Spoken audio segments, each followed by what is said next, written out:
बात आई सदगुरु कबीर साहब पर।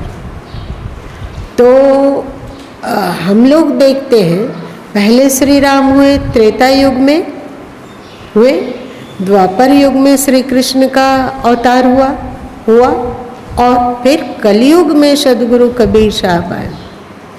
तो जीवन साहब नामक एक गुजराती संत हो गए हैं। सैकड़ों वर्ष पूर्व उन्होंने कहा कि द्वापर कान्हा प्रगटे,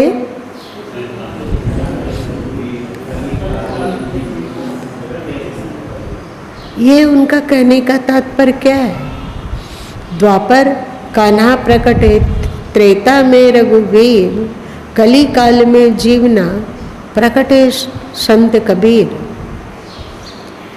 बढ़िया से यदि ध्यान पूर्वक देखा जाए तो ये स्पष्ट होता है कि ऐसा प्रतीत होता है कि सदगुरु कबीर साहब में एक साथ राम और कृष्ण दोनों ही प्रकाशित हो रहे हैं। मतलब चमत्कार और मानवीय गुण, चमत्कार और मानवीय गुण।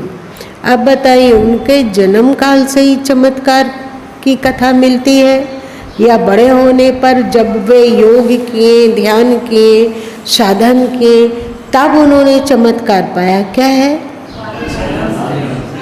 जन्म से ना। हाँ, तो उनके पास चमत्कार और मानवीय जीवन मूल्यों का विकास चरम सीमा पर अनुभूत होता है, हो रहा है। जहाँ वे मानवीय गुणों के विकास के लिए शाकी ग्रंथ में ही देख लीजिए तो 84 प्रकरण उन्होंने कहा है। 84 अंक की साखियाँ तुम लोग, अब वैसे गुरु माँ ने जो संकलन किया उसमें लगभग 65 अंक आया हुआ है। 84 अंक, कभी क्या सोचा गया कि उन्होंने 84 अंक क्यों, 85 अंक क्यों नहीं, 83 अंक क्यों नहीं? कभी सोचा गया? कभी किसी ने सोचा?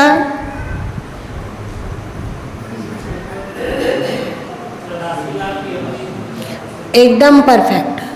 हमारे आवागमन की परिधि माना जाता है 84 लाख योनि। और वैसे ब्रह्म कुमारी वाले लोग कहते हैं कि नहीं, मनुष्य का जन्म मनुष्य में होता है, कीड़ा का जन्म कीड़ा में होता है, स्त्री का जन्म स्त्री में होता है, पुरुष का जन्म पुरुष में होता है, ऐसा मानते हैं। पर हम लोग अपने पुराणों को यदि टटोलते हैं, पुराणों को टटोलते हैं तो महाभारत में क्या ऐसा कुछ है कि कोई पहले स्त्री थे फिर पुरुष हो गए? एकदम परफेक्ट। और पुराणों में कथा आती है कि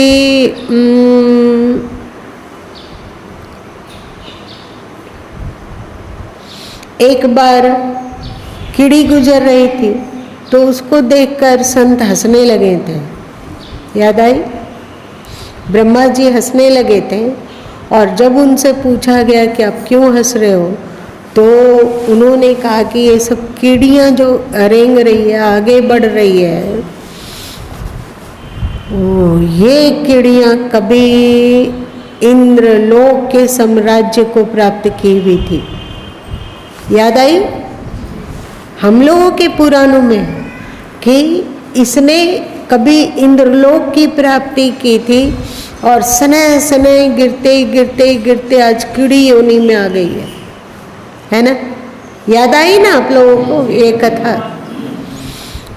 इसका मतलब क्या है कि जो आज इस जन्म में इंद्र है वो कल कीड़ी भी बन सकता है यदि अपने मानवीय गुणों का विकास नहीं किया गया, यदि हमने अध्यात्म में और व्यवहार को संतुलित बनाने का प्रयास नहीं किया अध्यात्म में अभी ऐसे बहुत सारे लोग मिलेंगे जो सब व्रत कर रहे हैं और मंदिर भी जा रहे हैं और तीर्थ स्नान भी कर रहे हैं और सब कुछ कर रहे हैं, पर उनका बोल व्यवहार अच्छा नहीं है। ऐसे लोग हैं। आप लोग किसी ऐसे लोगों से मिलते हो या नहीं? क्या बताओ? तो इतना भाई जवाब दीजिए, उत्तर दीजिए। मिलते हैं हम लोग कि जो बिल्कुल अध्यात्म में रहते हैं पर उनके जीवन में ऐसा कुछ दिखता नहीं है, वैसे ही कठोर, वैसे ही क्रूर, वैसे ही लालची, वैसे ही कटुभाषी, वैसे ही क्रोधी, वैसे ही सांसारिकता से रचा बसा हुआ। तो ऐसे लोग धीरे धीरे स्नेह और आप लोग राम जी के न्याय पर भी सुने होंगे। जब भगवान श्री राम के दरबार में एक कुत्ता न्याय पाने के लिए गया, आप लोग कथा सुने हो या नहीं? नहीं सुने? सुने। तो राम वहाँ पर गए, एक ब्राह्मण बिना कसूर का उसको पत्थर से मार दिया था, जो कि कुत्ते का सिर फूट गया था। तो अपना अर्जी लेके गए कि मैंने कुछ नहीं किया, ऐसा एक कोई काम नहीं किया जिससे कि मेरे सिर को फोड़ा जाए अथवा मुझे मारा जाए, मैंने ऐसा कुछ नहीं किया, लेकिन अमुक ब्राह्मण ने हमारे सिर को फोड़ा। और रोने लगा था कुत्ता। तो श्री राम शांत किए कुत्ते को और उस ब्राह्मण को बुलवा भेजे। ब्राह्मण उपस्थित हुआ और श्री राम ब्राह्मण से पूछते हैं कि क्या तूने इस कुत्ते को मारा?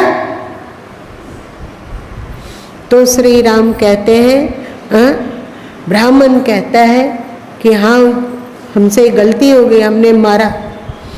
तो श्री राम पूछते हैं कि क्यों मारा? तो ब्राह्मण कहता है कि मैं सुबह भिक्षाटन के लिए निकला, लेकिन भिक्षा मिला नहीं, भूख बहुत तेज लग रही थी, कुछ खाने के लिए नहीं था, रास्ते में कुत्ता बैठा हुआ था, तो मैं अपनी खिजलाहट निकाल दिया कुत्ते पर। पास ही पत्थर था तो उसके सिर पर पटक दिया।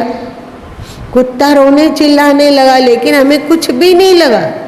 कुत्ते के सिर पर पत्थर पटक कर आगे बढ़ गया। हमसे गलती हुई और जो दंड दिया जाएगा उसे हम स्वीकार करेंगे। तो श्री राम को सोचकर उस कुत्ते से ही बोले कि तुम न्याय करो, कौन सा दंड देना चाहोगे? तो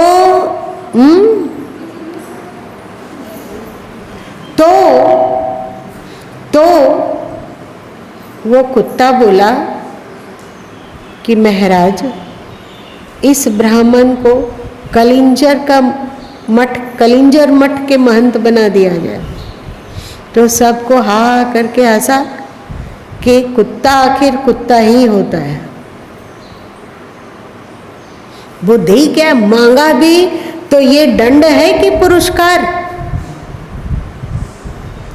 कहाँ ये गरीब ब्राह्मण, कहाँ भिक्षाटन करके अपना जीवन यापन करने वाला ब्राह्मण, और कहाँ विशाल कलिंजर मठ का महंत थी।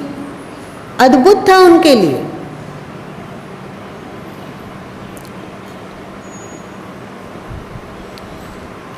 ब्राह्मण तो बहुत खुश हुआ है, बिल्कुल गदगद हो गया।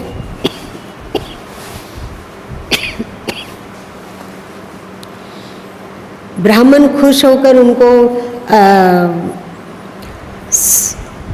रथ पे बिठाकर कलिंजर मठ की ओर ले जाया जाने लगा। ब्राह्मण तो एकदम गदगद।